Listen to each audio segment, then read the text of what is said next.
Pensamento certo ou errado, de Kenneth Hagin. Capítulo 1. Pensar certo ou errado. Mas que diz? A palavra está junto de ti, na tua boca e no teu coração.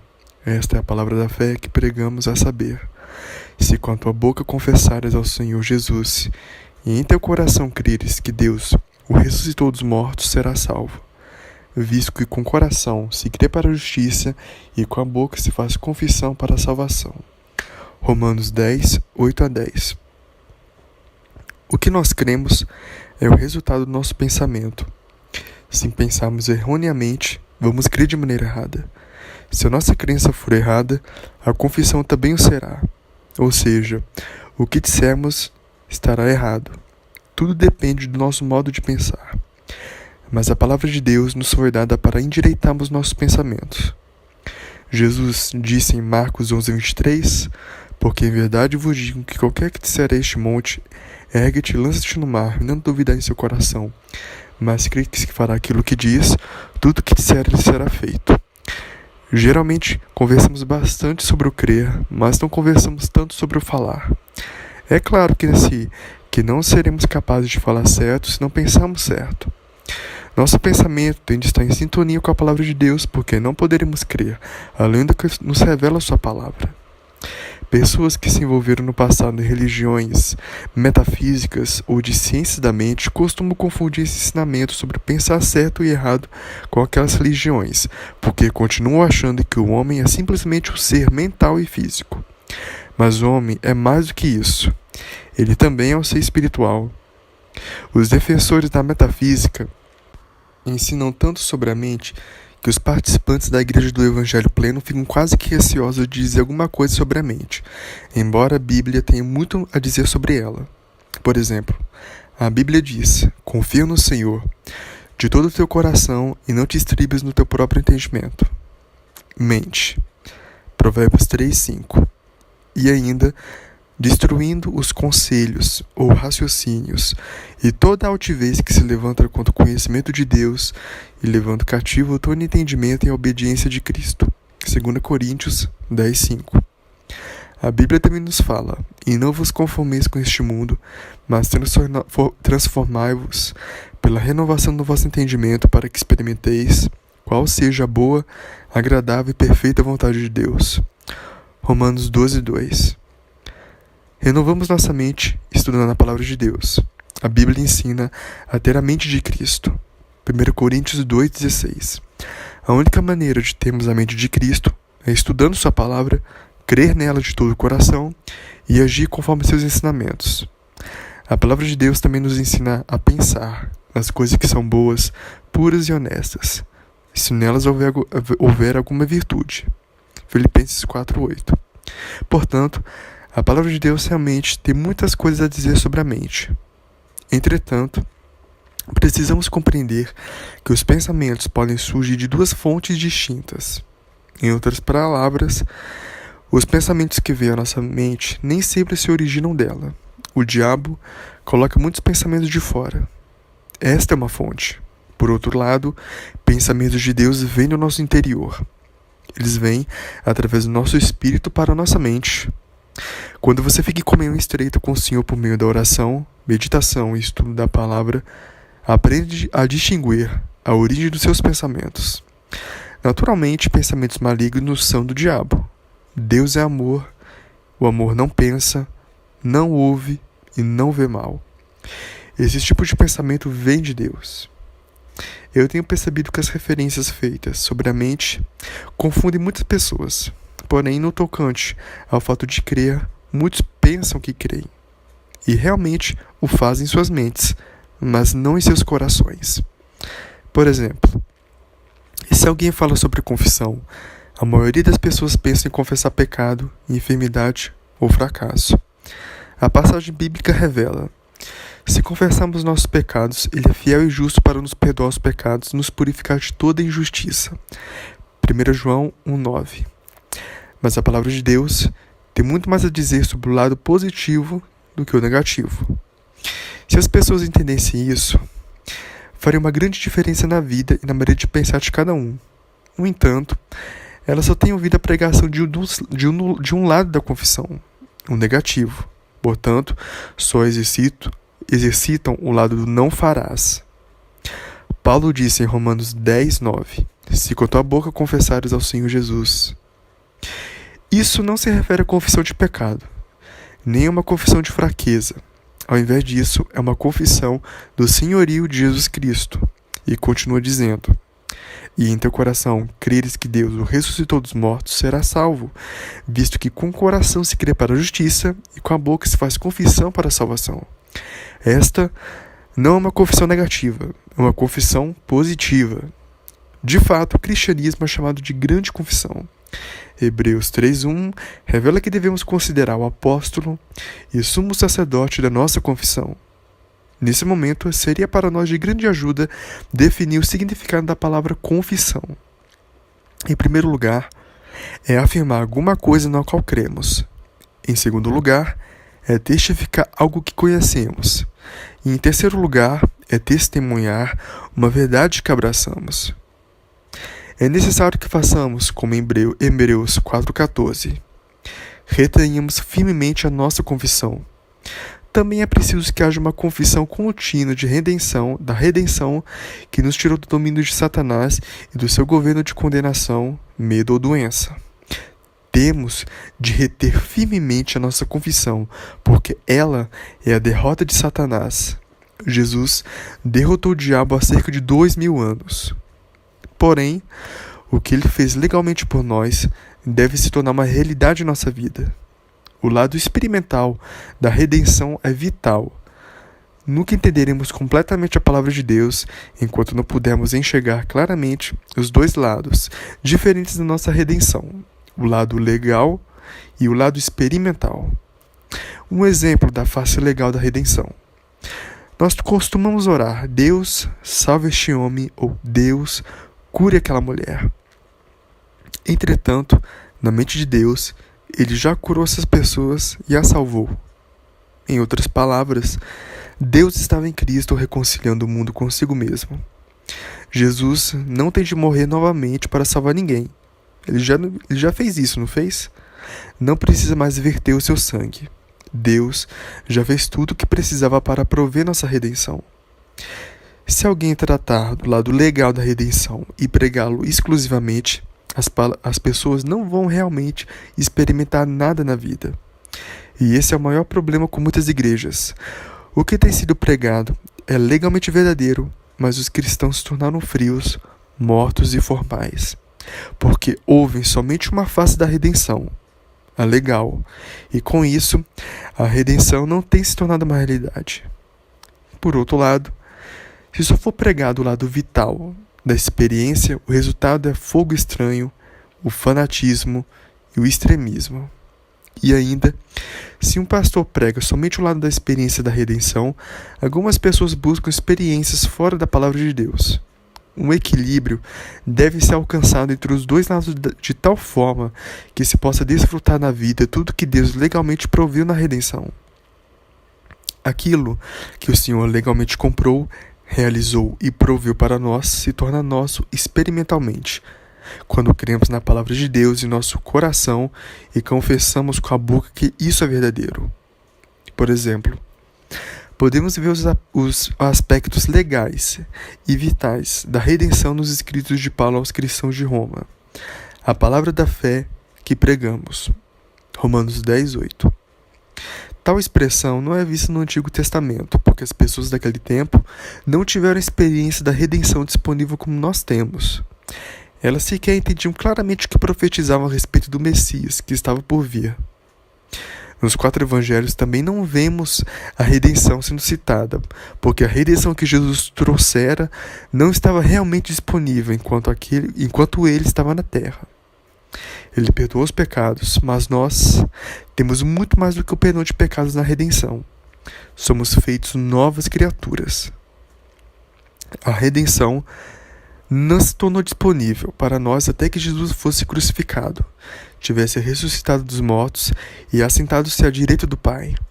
Em outras palavras, a nova aliança não estava em vigor até o sumo sacerdote da nova aliança começar a operar. Jesus é o sumo sacerdote do Novo Testamento. É difícil para algumas pessoas perceberem isso, porque acham que a redenção estava valendo enquanto Jesus esteve aqui na terra. Mas a redenção não estava vigorando. Alguns homens na terra realmente tiveram seus pecados perdoados, mas sob a nova aliança, conseguimos muito mais do que simplesmente perdão de pecados. Temos um novo nascimento e nos tornamos novas criaturas em Cristo Jesus. Se uma pessoa pecar após ter nascido de novo, não precisa nascer novamente vez após vez. Ela pode nascer de novo somente uma vez, mas ser perdoada de seus pecados muitas vezes, graças a Deus. A promessa aos cristãos que pecam é: se confessar os seus pecados, Ele é fiel e justo para perdoar os pecados. 1 João 1,9. Não se nasce de novo várias vezes. O homem não pode nascer de novo, a não ser uma vez. Mas pode ser perdoado dos seus pecados muitas vezes, graças a Deus. Como temos visto, Romanos 10 diz: se com a tua boca confessares ao Senhor Jesus e em teu coração creres que Deus o ressuscitou dos mortos, será salvo, visto que com o coração se crê para a justiça. Quando os pecadores ouvirem a palavra de Deus, terão seu modo de pensar endireitado. A palavra lhes mostrará que eles estão perdidos, são pecadores e que não podem salvar a si mesmos, nem se tornar justos ou redimir-se sozinhos. Um pecador precisa apenas dizer ao Senhor: querido Deus, eu sou um pecador, não posso salvar a mim mesmo. Eu sei, de acordo com a tua palavra, que eu não posso me fazer justo, mas eu te agradeço porque tu me amas e enviastes o Senhor Jesus para morrer por mim, e pela sua justiça posso ser redimido. Eu creio que ele morreu pelos meus pecados de acordo com as escrituras. Eu creio que ele ressuscitou dos mortos, e esta é a minha justificação. Eu o confesso agora e o recebo como meu Salvador. Isso é pensar em linha com a palavra e crer no que a Bíblia diz. Confessá-la é criar uma realidade de salvação no espírito humano. Faz uma grande diferença o modo como o pecador é trazido à salvação.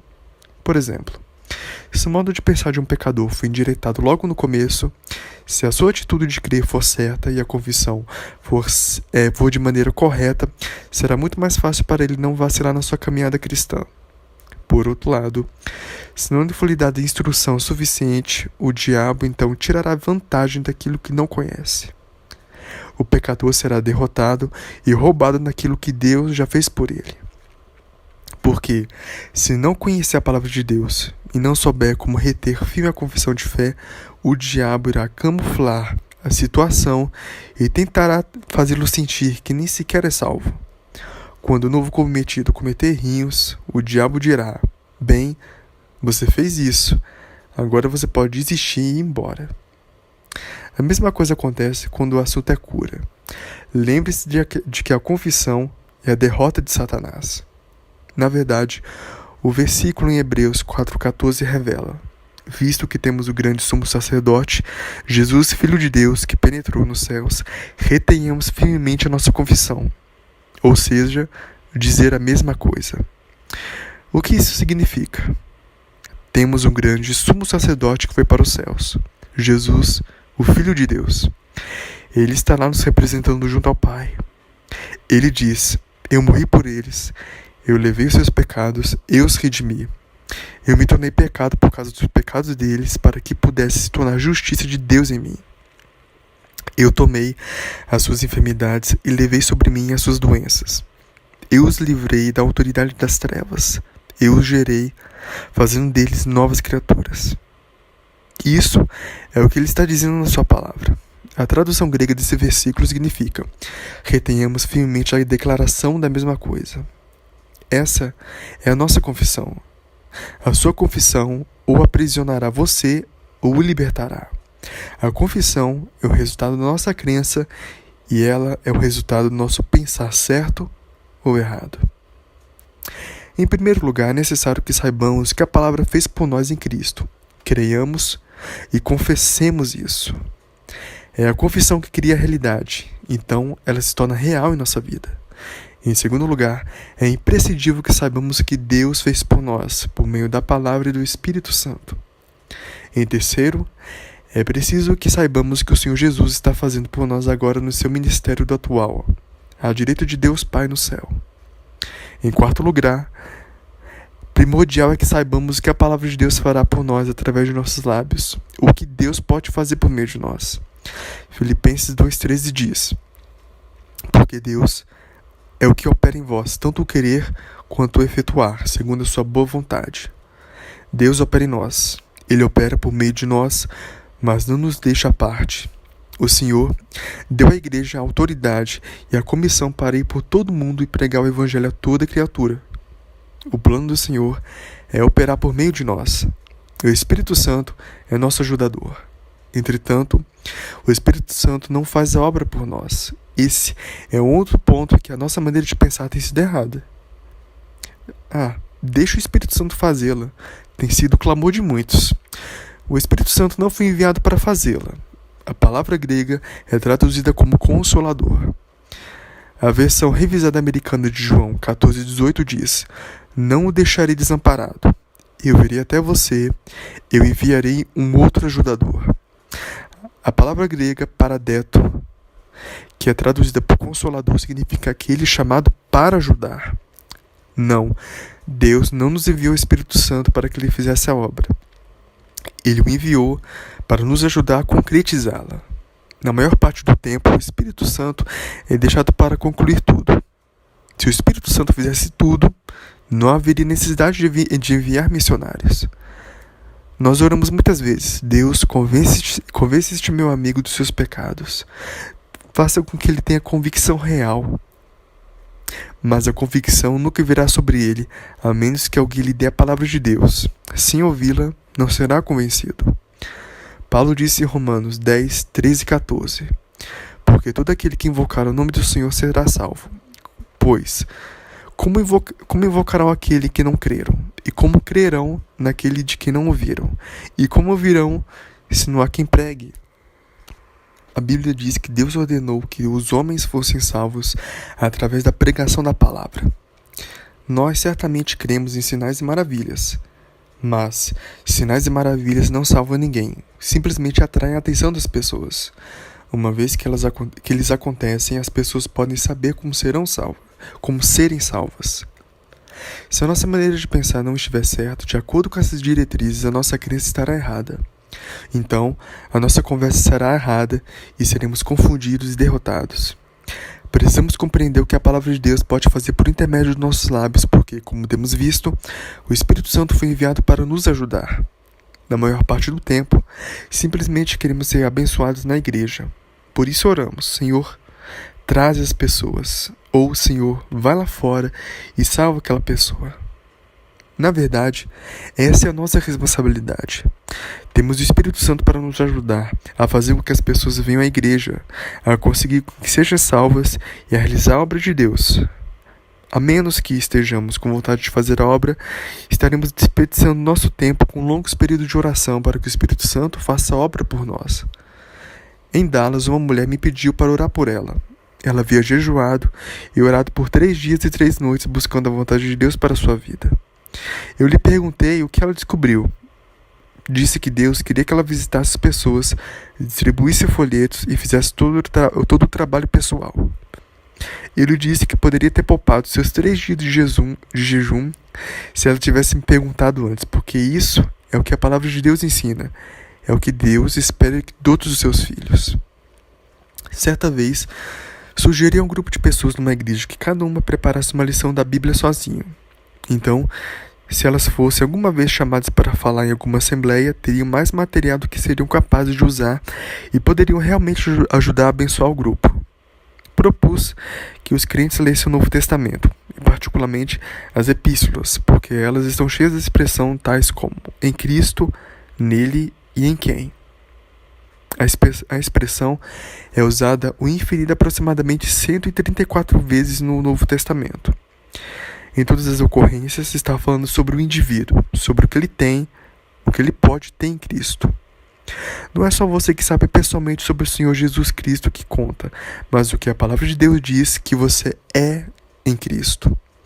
Muitas vezes, os cristãos vêm até mim e dizem: irmão Reagan, eu li tal e tal na Bíblia e sei o que ela diz é verdade em relação aos cristãos. Sei que somos salvos e plenos do Espírito Santo, mas as promessas não nos parecem reais. Então eu lhes pergunto, vocês alguma vez agiram como se fossem reais? Já contaram para alguém que é assim? Já confessaram que é assim? Eles respondem, oh não, eu queria esperar e ter certeza primeiro. Levanta a seguinte questão, por quê? Vocês acham que a Bíblia mentiu? A Bíblia diz que é assim. A Bíblia é uma mentira? Dessa vez eles respondem, oh não, mas queremos que isso se transforme em realidade dentro de nós primeiro, então falaremos. Mas a Bíblia diz, com a boca se faz confissão. Romanos 10:10.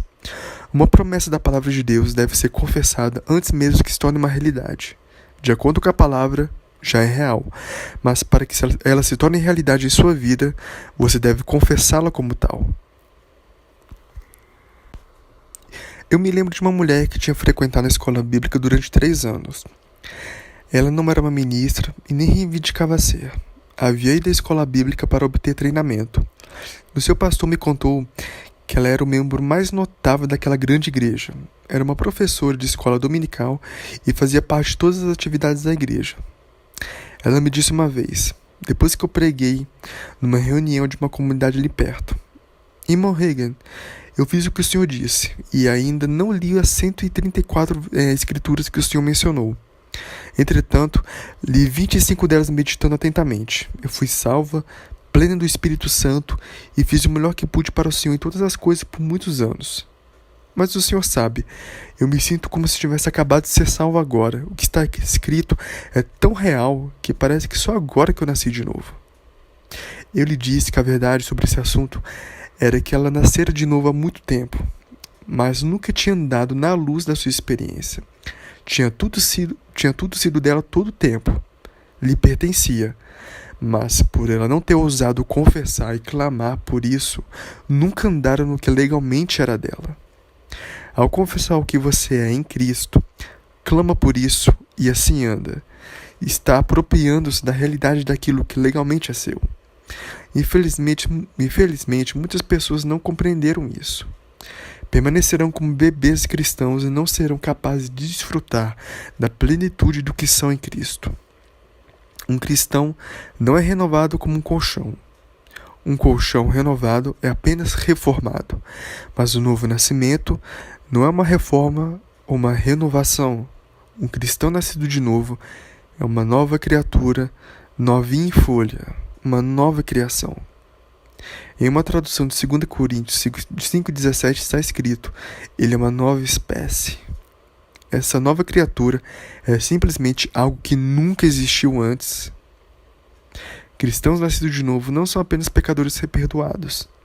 Não são pobres membros de igreja fracos e vacilantes, que mal conseguem levar a vida. São novas criaturas em Cristo Jesus. Eu não sei sobre você, mas esse tem sido meu testemunho e confissão desde 1933. Eu li essas verdades sobre a redenção enquanto estava acamado, estudando a palavra de Deus. Prometi a ele, antes de começar a ler a Bíblia, eu acreditaria e aceitaria o que quer que ele dissesse sua palavra e a colocaria em prática. A maior parte do tempo, nos vemos apenas como salvos do pecado. Pensamos que quase tudo que podemos fazer por aqui é simplesmente vacilar e continuar a viver a vida na rua do mal, conseguindo levar a vida. Na última casa do final do quarteirão, lá perto do beco da reclamação. Mas Efésios 1, 7 e 8 diz, em quem temos a redenção pelo seu sangue, a remissão das ofensas, segundo as riquezas da sua graça, que ele tornou abundante para conosco em toda sabedoria e prudência. Note que ele fala, em quem temos a nossa redenção. É nele quem somos redimidos. Temos a redenção nele. Do que é que nós somos redimidos? Alguém dirá do pecado. Isso é em parte verdade. Entretanto, a realidade é que somos redimidos da morte espiritual, o que nos fez, em primeiro lugar, pecadores.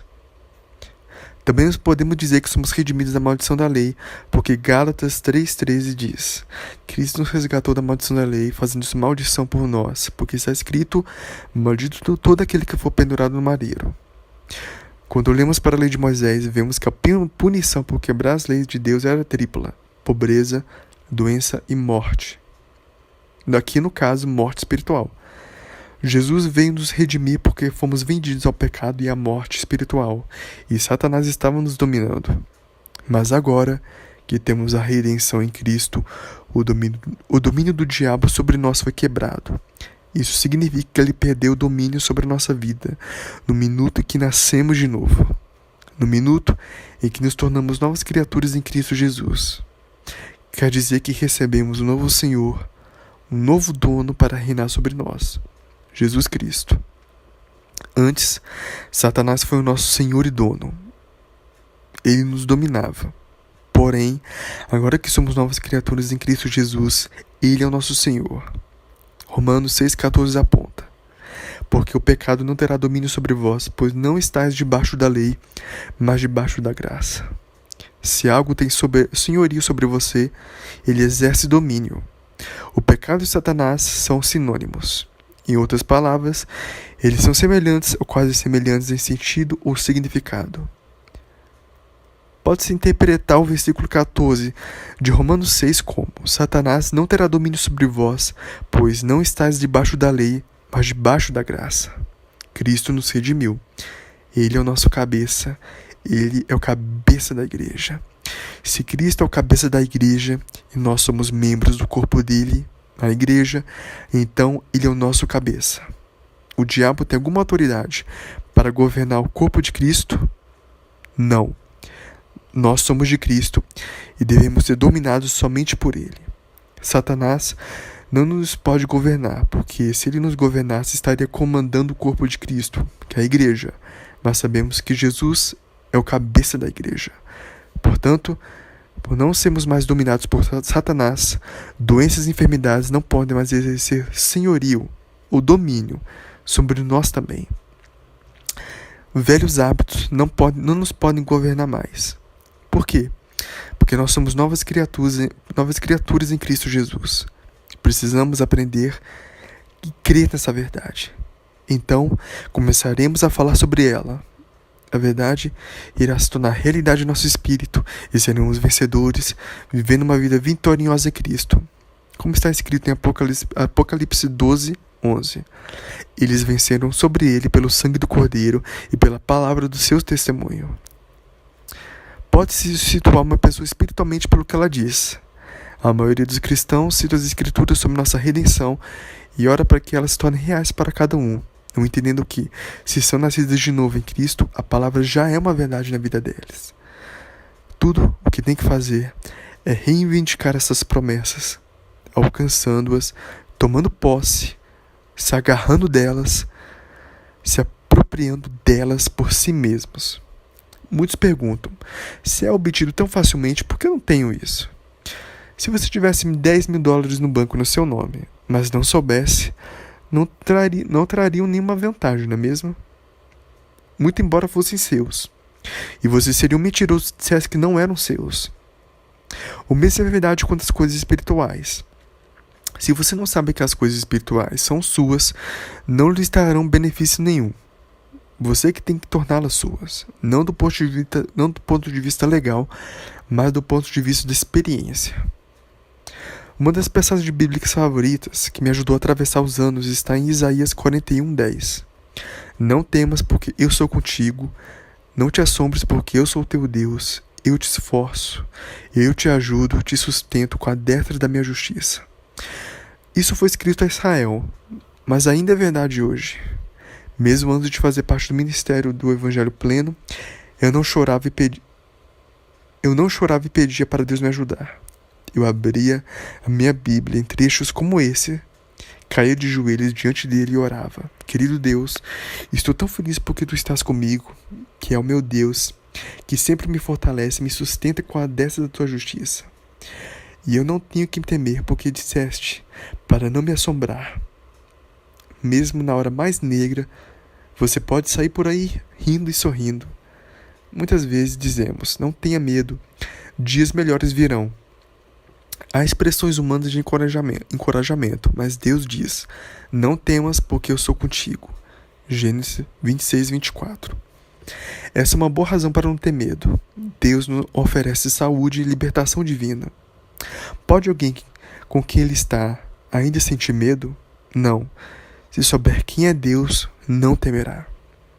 Quando alguns cristãos sentem que estão sob uma nuvem de escuridão, clamam: ó Senhor, me ajuda.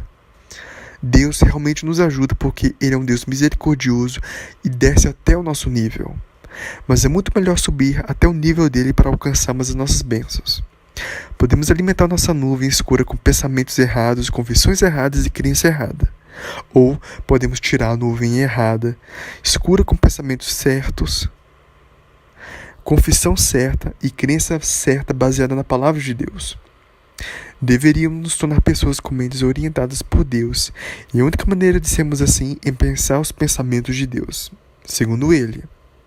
Em outras palavras, pense no que o Senhor diz na sua palavra e confesse que é verdade. Capítulo 2. Crer certo ou errado. Crer com seu coração, seja para a salvação, batismo do Espírito Santo, cura, uma resposta de oração, é a única maneira de você poder receber qualquer coisa de Deus que não seja através de uma manifestação dos dons do Espírito Santo. Mas você deve entender que esses dons operam somente quando a vontade do Espírito Santo, e não de acordo com nossa vontade ou desejo. 1 Coríntios 12:11. Portanto, crer com o coração é o único modo pelo qual podemos exercitar o receber de Deus. Em Apocalipse 3:11, Jesus apareceu a João e lhe deu a mensagem para as igrejas na Ásia Menor: guarda o que tens. Diríamos na linguagem de hoje: agarre o que é seu. Mas a passagem disse: guarda.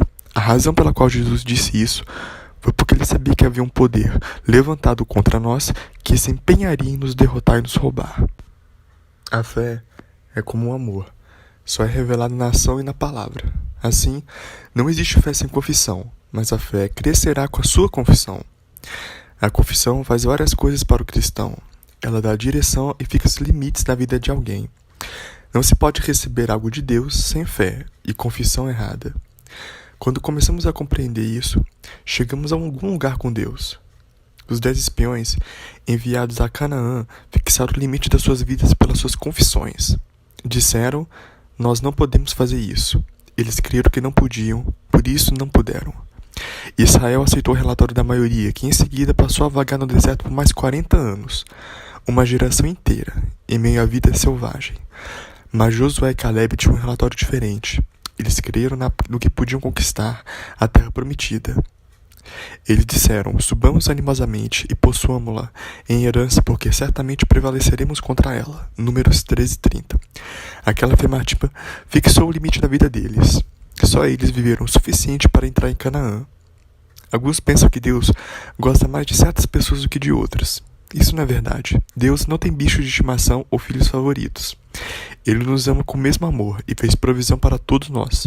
Deus não amou mais Josué e Caleb do que os outros filhos de Israel, porque ele estava desejoso de fazer para com o restante aquilo que ele fez por Josué e Caleb. Todos poderiam ter ido para a terra de Canaã, mas fixaram o limite da própria vida deles com a crença errada que resultou numa confissão errada. Paulo usou Israel como exemplo ao nos exortar a tomarmos cuidado para que não aconteçam falhas por causa da nossa incredulidade. Hebreus 3:12. Naturalmente, ele estava se referindo às promessas de Deus. Paulo disse que os filhos de Israel deixaram de entrar na terra prometida por causa da incredulidade. A crença deles estava errada. Uma das palavras gregas traduzidas por incredulidade pode também significar incapacidade de ser persuadido. Os filhos de Israel não puderam entrar na terra prometida por não conseguirem ser persuadidos a agir de acordo com a palavra de Deus. Há 2 tipos de incredulidade. 1. Existem pessoas que duvidam da palavra de Deus por não a conhecerem. Essa é uma incredulidade baseada na falta de conhecimento da palavra de Deus, porque a fé vem pelo ouvir e ouvir pela palavra de Deus. Se não ouvem e não conhecem a palavra de Deus, não podem ter fé. Esse tipo de incredulidade se deve ao fato de que as pessoas nunca terem ouvido a palavra de Deus. É por isso que muitas completamente salvas não creem em cura divina. Elas nunca ouviram que a Bíblia ensina sobre cura. Alguns podem dizer, mas elas podem ler a Bíblia por si mesmas. Sim, podem, mas não são como você e eu já fomos um dia, ensinados de modo diferente. Estive associado a um grupo que não acreditava em cura. Desde a infância fui ensinado que várias coisas, dentre elas a cura, não eram para nós hoje. Quando li o assunto, não ficou registrado no meu espírito, pois minha mente estava fechada para a cura divina, milagres e manifestações dessa natureza. Por isso, é que se deve ter a mente aberta para a palavra de Deus. A cura para a incredulidade é estudar a palavra de Deus. Se você mesmo estudá-la, obterá conhecimento daquilo que é seu nele. 2. Um outro tipo é falhar em ser persuadido. Os filhos de Israel sabiam que tinham de conquistar a terra prometida porque Deus lhes dissera que ele lhes havia dado. Mas eles não conseguiram ser persuadidos a agir de acordo com a palavra de Deus. Há muitos crentes que são informados sobre a palavra de Deus, mas não conseguem ser persuadidos a agir de acordo com ela. E isso é incredulidade. A cura para esse tipo particular de incredulidade é a obediência. Você já percebeu que a maioria dos cristãos são sinceros, determinados e honestos, contudo são fracos? Pode parecer uma contradição, mas não é. A razão dos cristãos serem fracos é que nunca ousaram confessar o que eles são em Cristo. Você pode saber quem você é em Cristo e o que você tem em Cristo. Os filhos de Israel sabiam o que Deus dissera que pertencia a eles. Eu vou lhes dar a terra. Tudo mais que Deus tinha falado aconteceu. Eles viram a fidelidade do Senhor em todas as outras coisas que eles havia prometido, mas não conseguiram ser persuadidos a agir na sua palavra no assunto de tomar posse da terra. Similarmente, a maioria dos cristãos hoje não está andando na luz do que realmente possuem no tocante à palavra de Deus. A maior parte deles está orando: Senhor, me dê isso, ou Senhor, faça aquilo por mim. Mas Deus não vai fazer nada por eles, a menos que comecem a agir de acordo com o que sabem. Quando agirem sobre a palavra, obterão a resposta. Quando eu estava extremamente adoentado e acamado durante minha adolescência, minha família pensou que eu ia perder a cabeça, porque eu lia muita Bíblia. Até fizeram um dos meus médicos, Dr. Robinson, dizer que eu não deveria ler tanto, pois ficaria louco. Como ajudaria se as pessoas pudessem perder suas mentes naturais e ganhar mentes espirituais? Mas eu sabia que estava conseguindo a minha saúde e a minha força por meio do estudo da palavra de Deus. Por isso, simplesmente comecei a ler e estudar. Percebi que a Bíblia contém tanto o Antigo como o Novo Testamento, e vi que o Novo Testamento dava instruções à igreja. Por esse motivo, passei a maior parte do meu tempo lendo o Novo Testamento, especialmente as epístolas. Extraio a maioria da minha pregação das epístolas, pois elas me dizem quem eu sou e o que eu tenho em Cristo. Essa é a minha confissão, que gosto de manter, pois é vitoriosa e derrota o diabo sempre. Muitos pastores, evangelistas e membros leigos passam o tempo todo em algum outro lugar, e isso transparece no decorrer do tempo, porque eles nunca têm um sinal de vitória na vida. Conheci um ministro que nunca pregou sobre nada, a não ser profecia. Ele estava sempre pregando sobre profecia, sobre o lado negro dela.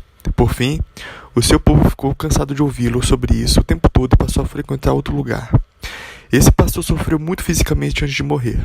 A profecia pode ser pregada de forma a se tornar uma bênção, mas pode ser pregada de maneira a constituir uma maldição. É o mesmo quando se prega sobre os demônios. Uma pessoa pode demonstrar a autoridade que os cristãos têm sobre eles, e tanto ele quanto o povo será abençoado. Por outro lado, o povo pode ficar terrivelmente assustado ouvindo pregações errôneas sobre demônios. Louvado seja Deus, pois os cristãos não têm de tremer diante deles, nem temê-los. Se vivermos nas epístolas, viveremos a vitória. Paulo listou um número de coisas que iríamos enfrentar na nossa caminhada cristã, mas resumiu dizendo: em todas as coisas somos mais que vencedores por aquele que nos amou. Romanos 8:37. Note que Paulo disse que temos vitórias de sobra, porque somos mais que vencedores. Quando eu falo sobre a mente, isso assusta algumas congregações. Imediatamente pensam na ciência cristã. Não obstante, na realidade, a Bíblia fala muito sobre a mente. Isaías 26:3 diz: Tu conservarás em paz aquele cuja mente está firme em ti. A palavra de Deus nos exorta a termos a mente de Cristo. Quanto ao mais, irmãos, tudo que é verdadeiro, tudo que é honesto, tudo que é justo, tudo que é puro, tudo que é amável, tudo que é de boa fama, se há alguma virtude e se há algum louvor, nisso pensai. Filipenses 4:8. Faz uma grande diferença o que uma pessoa pensa. Eu creio que é por isso que muitas estão doentes, mesmo que todo mundo no país já tenha orado por elas. Ficam em todas as filas de oração para a cura e nunca recebem. A razão pela qual elas não estão sendo curadas é porque elas estão pensando incorretamente.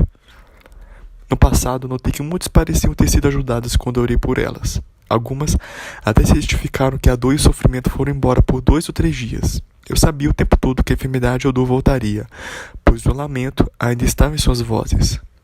Elas simplesmente continuaram pensando, crendo e falando errado, até que o problema voltou. É muito mais fácil seguir o que o homem pensa sobre as coisas do que seguir o que Deus diz sobre a situação. Algumas vezes, a coisa mais difícil do mundo é conseguir que a mente de alguém desista do que o homem fala e siga o pensamento de Deus. Precisamos meditar e pensar na palavra de Deus, bem como crer nela com todo o coração. Por exemplo, todos os médicos e amigos me disseram que eu não podia superar a doença que eu tinha, mas em vez de ouvi-los, escolhi crer no que a palavra de Deus dizia sobre o que Ele fez por mim em Cristo. Sim, teria sido muito mais fácil ouvir os meus amigos, médicos e o que os meus sentidos estavam me contando. Porém, escolhi me firmar na palavra de Deus e hoje estou muito bem e saudável por conta disso. A razão pela qual a fé é tão aprisionada pelos cristãos é porque simplesmente não ousam crer ou confessar o que Deus diz sobre eles. Será porque nunca leram a palavra de Deus para descobrirem quem são? Será porque ficaram parados na história passada da Bíblia? E nunca compreenderam que nós temos uma nova aliança e somos novas criaturas em Cristo? Que Ele nos ama e deseja que nós tenhamos o melhor de tudo? Ou será porque estão com suas mentes tão ocupadas com coisinhas mundanas, coisas que não vão dar a elas nada quando ditas ou feitas? Para se construir uma vida sólida na fé, você precisa acreditar e confessar diariamente o que Deus é para você, o que Jesus está fazendo por você agora direito do Pai e o que o Espírito Santo está realizando em você. Tudo isso edificará uma vida sólida de fé. Então, crescerá até o ponto em que você não terá medo das circunstâncias e não temerá nenhum tipo de doença ou qualquer situação. Você enfrentará a vida sem medo, será um conquistador. Depois de algum tempo, descobrirá que a seguinte passagem é verdade: mas em todas essas coisas somos mais do que vencedores. Romanos 8:37. Você nunca será um vencedor, a menos que confesse que é. Uma confissão errada, naturalmente, é uma confissão de derrota e fracasso, e da supremacia de Satanás. Alguns estão sempre conversando sobre o seu combate contra o diabo. Ao agirem assim, o exaltam. Todas as vezes que uma pessoa fala de quanto o diabo está aprisionando, como o faz ficar doente, como impede seu sucesso, isso se trata de uma confissão de derrota e de fracasso. De outro modo, quando alguém fala das coisas boas de Deus e do que Ele tem feito na sua vida, trata-se de uma confissão de que glorifica o Senhor. Vamos então começar uma vida vitoriosa fazendo a confissão certa. Uma vez tendo dito que Deus ouviu, a minha oração nunca volta atrás. Não me importa com o que eu vejo, o que eu sinto, ou o que os meus sentidos me dizem. Eu fico com a confissão, guardo com a tenacidade de um bulldog e não o solto. Penetre na palavra de Deus e fique com ela. Faça o que Jesus disse. Retenha firmemente a sua confissão e lute o bom combate da fé. Não deixe o diabo manobrá-lo para tirá-lo da sua posição firme. Tenho permanecido com a mesma atitude por dias, semanas e até meses. Não recuei nem um centímetro. Fiquei na minha posição porque sei que Deus tem ouvido a minha oração e porque eu tenho a resposta da coisa pela qual eu orei. Só uns poucos compreendem qual tipo de confissão que nos aprisiona é o errado e o tipo certo nos liberta. Não é só nossa maneira de pensar, mas são as palavras que falamos que constroem o poder ou a fraqueza dentro de nós. As palavras nos traem, nos mantêm cativos ou nos libertam. As palavras se tornam poderosas na vida de outros. É o que confessamos com nossos lábios que realmente domina o nosso ser interior. Se falamos sobre doença, é porque cremos na doença. Se conversamos de fraqueza e fracasso, é porque nós cremos em fraqueza e fracasso. Inconscientemente, confessamos aquilo que cremos, pois do que há em abundância no coração, disso fala a boca. Mateus 12:34. Capítulo 3. Confessar certo ou errado. Visto que temos grande sumo sacerdote, Jesus, Filho de Deus, que penetrou nos céus, retenhamos firmemente a nossa confissão. Hebreus 4:14. É fácil dizer, eu creio nisso. Sim, está no meu coração. E fazer uma confissão positiva. Entretanto, com a primeira má notícia que ouvimos, dizemos algo contrário negativo. Devemos sempre utilizar a palavra da fé. E surpreende a fé que os cristãos têm nas coisas erradas. Se eles pregassem a mesma fé e crescem nas coisas certas, iam se tornar bem-sucedidos. realmente não precisariam de mais fé do que a fé que já têm para serem bem-sucedidos. Quando as pessoas admitem as suas faltas, constroem um senso de insuficiência nelas mesmas, e essas deficiências ganham ascendência na vida delas. Mas Jesus é o nosso Senhor, e se nós retivermos firmemente a nossa confissão, Ele então ganhará ascendência em nossa vida e nos guiará ao sucesso. Nunca devemos nos levantar acima das nossas confissões. As confissões, feitas pelos cristãos de todo o coração e por meio da fé, derrotarão completamente o diabo em todos os combates. Porém, se eles não crerem no coração nas confissões que seus lábios estão fazendo, elas não funcionarão.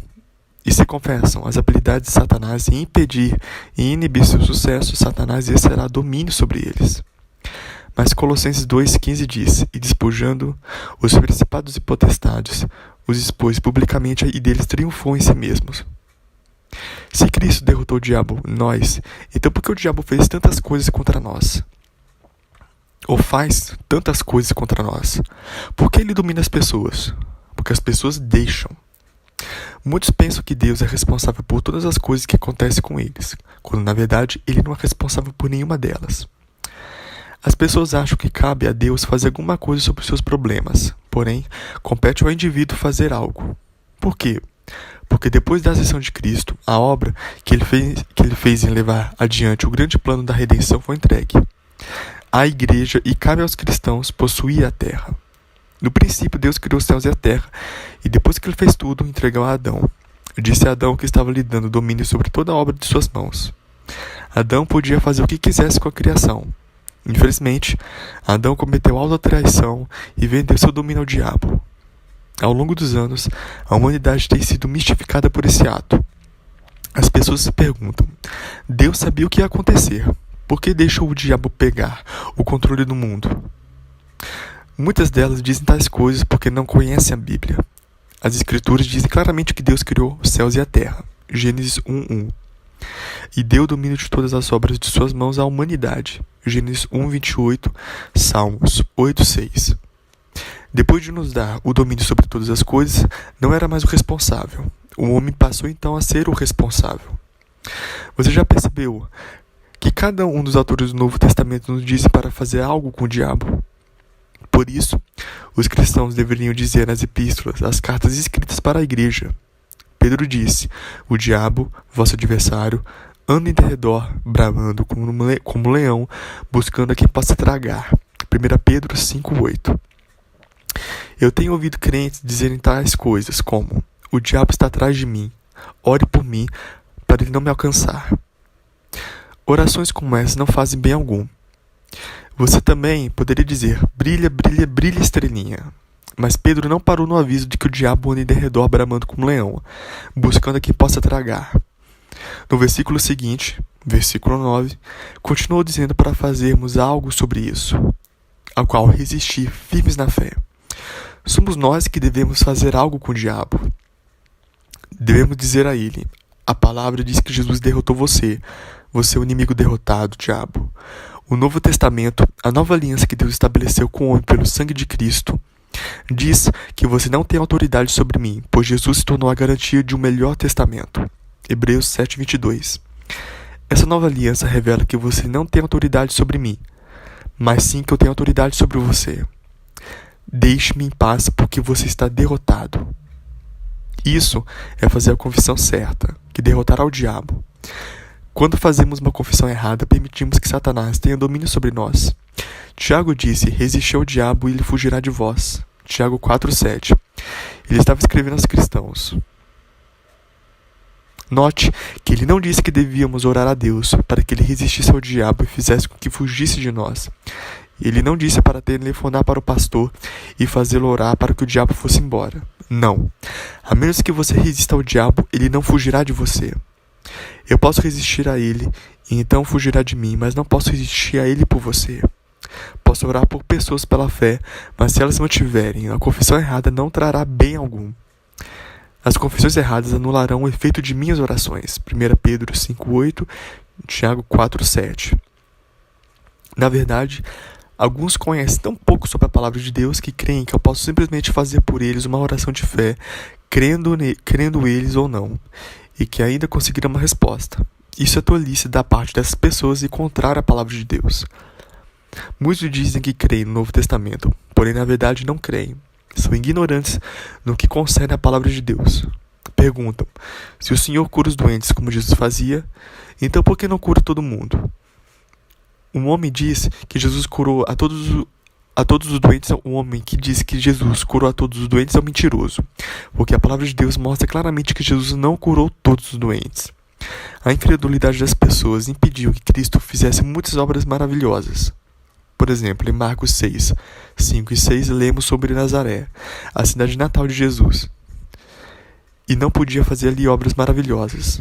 Somente curou alguns poucos enfermos, impondo-lhe as mãos, e estava admirado da incredulidade deles e percorreu as aldeias vizinhas ensinando. Jesus não podia fazer as obras maravilhosas em Nazaré. Não que ele não quisesse fazer. Ele podia. Mas por que não podia? A Bíblia declara que foi por causa da incredulidade das pessoas.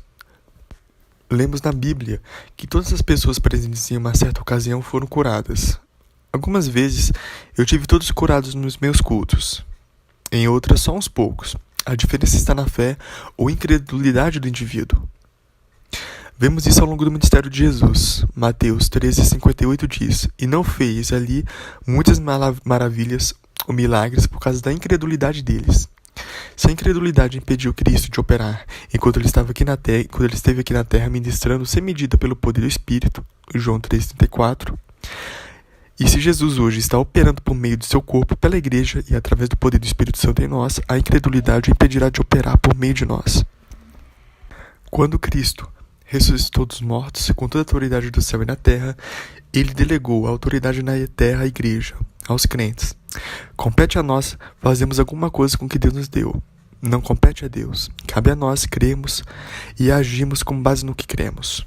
Paulo escreveu à igreja em Éfeso: não deis lugar ao diabo. Efésios 4:27. O que quer dizer isso?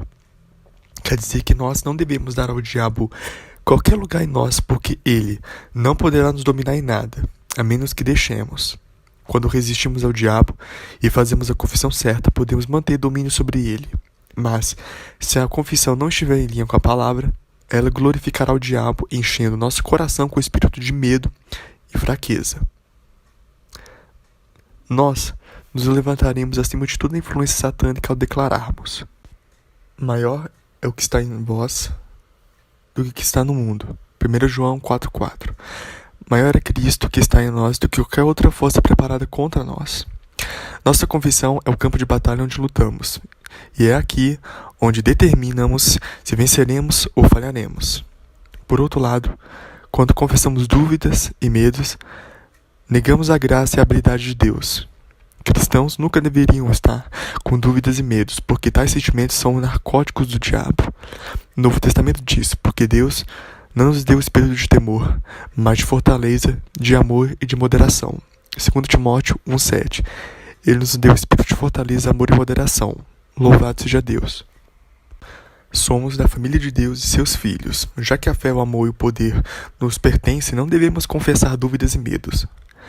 Em vez disso, precisamos confessar o que a palavra de Deus diz. A fé crescerá mais forte à medida que mantivermos nessa confissão.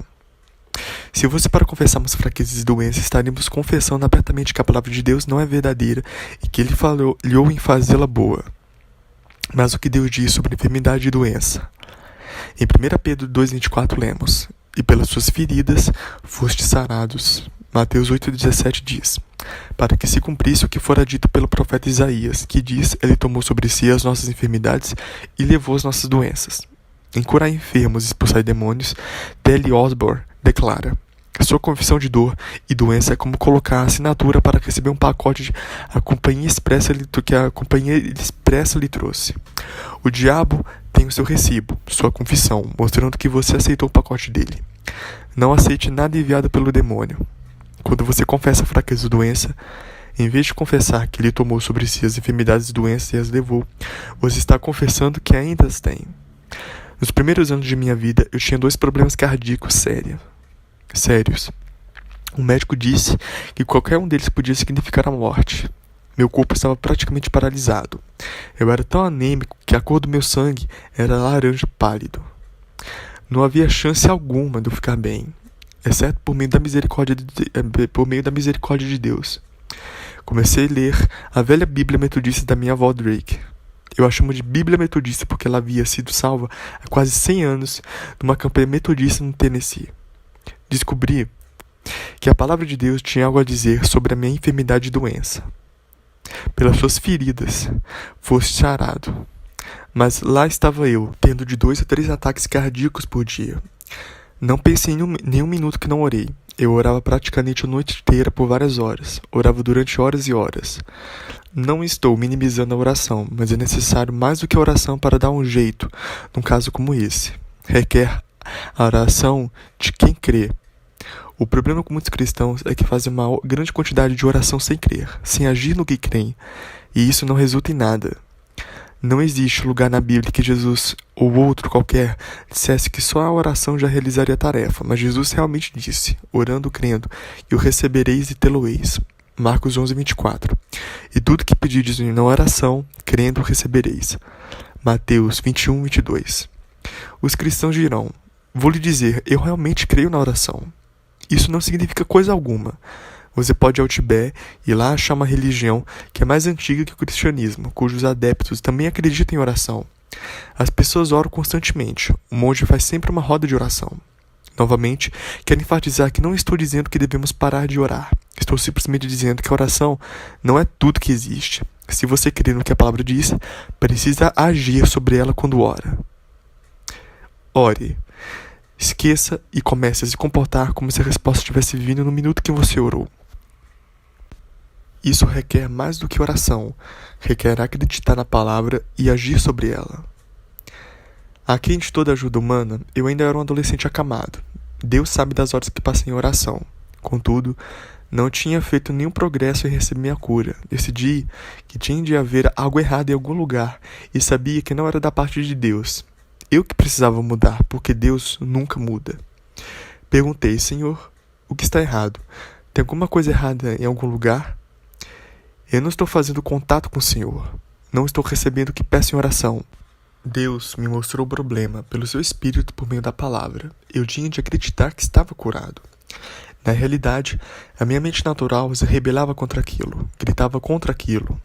Uma pessoa pode fazer muito barulho com a sua mente quando pode com seus pés e mãos.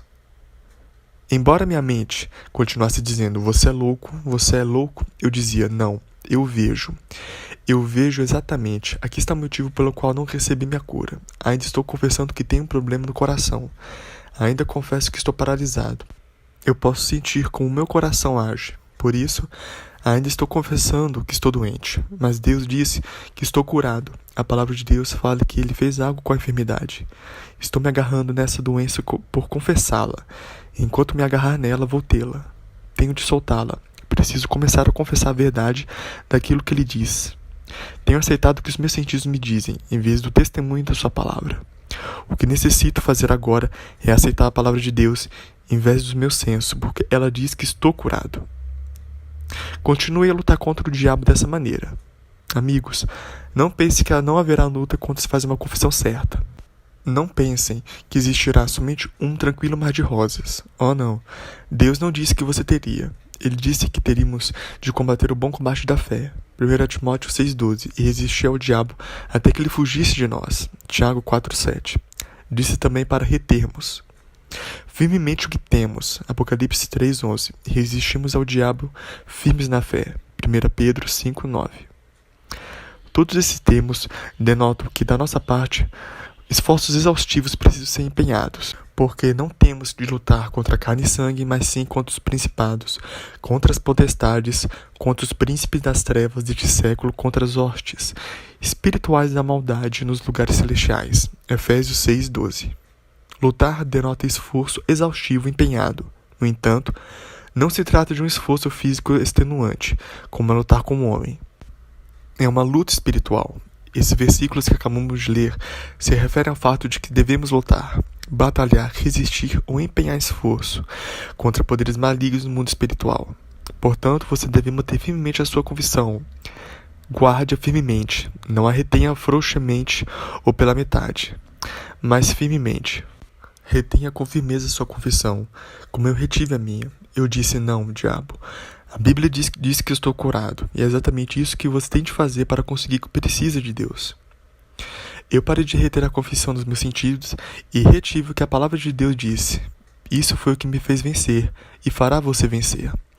Vamos nos acostumar a agir na palavra. Ela o curará se colocarem em prática. A palavra de Deus diz: Ele enviou a sua palavra e o sarou. Salmos 107:20. Provérbios 4:20 e 22 diz: Filho meu, atenta para as minhas palavras. As minhas razões inclinam o teu ouvido.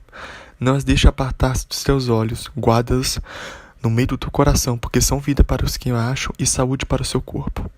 Suponha que você tenha ido ao médico e este lhe tenha dado uma receita. Você a aviou e colocou o remédio no armário de sua casa. Ficou sentado, então, olhando para ele sem tomá-lo. Certamente a medicação não ajudou, e você não poderia esperar que o fizesse. Você teria de agir de acordo com a ordem do médico e tomar o remédio.